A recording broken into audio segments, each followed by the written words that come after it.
और खबरें अब विस्तार से। शिवनाथ नदी को दुर्ग जिले का जीवनदायिनी नदी कहा जाता है, लेकिन आज इस नदी का अस्तित्व भी अब खतरे में है। वजह है नदी में फैल रही गंदगी और होटलों से निकलने वाला दूषित पानी। देखिए रिपोर्ट।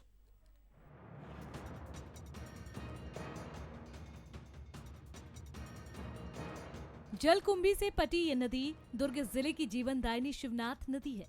ये महानदी की सहायक नदी जरूर है, लेकिन राजनांद गांव, दुर्ग और बलौदा बाजार जिले के लोग इस नदी से अपनी प्यास बुझाते हैं। ये नदी महाराष्ट्र के गढ़चिरौली जिले के गोडरी गांव से निकलती है और लगभग 470 किलोमीटर की यात्रा तय करके छत्तीसगढ़ के जांजगीर चांपा जिले के शौरी नारायण में महानदी में मिल जाती है। लेकिन आज इसका अस्तित्व खतरे में है। लोगों की ओर से फेंकी गई गंदगी, आसपास के होटल से निकलने वाला गंदा पानी और उद्योगों से निकलने वाला वेस्ट इन नदी के पानी को दूषित कर रहा है। इस नदी से लोगों की गहरी आस्था भी है। अभी हम मौजूद है शिवनाथ नदी के तट पर। ये वही नदी है जिसे दुर्ग की जीवनदायिनी नदी कहा जाता है, लेकिन इन दिनों इसका अस्तित्व खतरे में है। कारण मैं आपको बता दूं कि लगातार जो है दुर्ग जो नदी के आसपास जितने भी बड़े होटल्स हैं, उनके जो किचन से या फिर शौचालय से निकलने वाले जो गंदे पानी है, उनको डायरेक्ट जो है आप देख सकते हैं किस प्रकार जो है पानी का टनल बनाकर यहाँ पर छोड़ा जा रहा है और नदी का लगातार जो है कलर बदलता हुआ दिख रहा है। ये जो पानी है, यहाँ का पानी का उपयोग लगभग आसपास के 20 लाख की आबादी पीने के लिए इस्तेमाल कर दी है।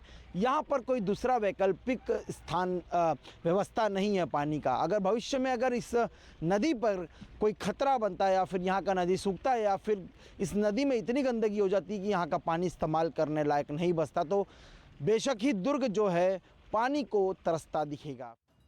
दुर्ग निगम नेता प्रतिपक्ष संजय कोहले कहते हैं कि हमारे कार्यकाल में पाउंड क्लीनर मंगाया गया था ताकि जलकुंभी हटाई जा सके, जिसे मौजूदा सरकार ने सिर्फ एक दिन चलाया।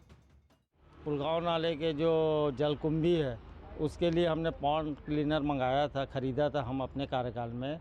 उस पॉन्ड क्लीनर एक दिन चला है, जबकि आप यहाँ जाके खुद निरीक्षण करेंगे तो वहाँ इंटकवेल से पूरा क्या बोलते पुलगांव नाला के आगे तक जलकुंभी से पटा हुआ है, उसको निकालना चाहिए।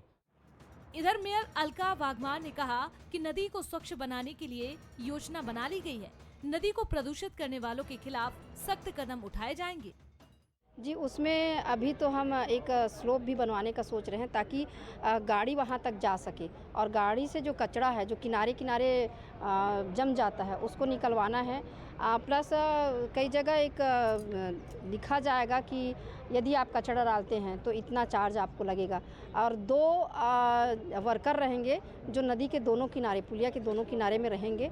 वो देखेंगे कि यदि कोई कचरा फेंक रहा है तो तत्काल कार्यवाही। शिवनाथ नदी सिर्फ नदी नहीं, ये आस्था का भी केंद्र है। बरसों से यहाँ शिवनाथ के तट पर भूतनाथ मंदिर है, जहाँ साल भर लोग दर्शन करने के लिए पहुँचते हैं। अगर समय रहते कोई ठोस कदम नहीं उठाया गया तो नदी का अस्तित्व खत्म हो जाएगा। रॉबिन ठाकुर, वंसल न्यूज़, दुर्ग।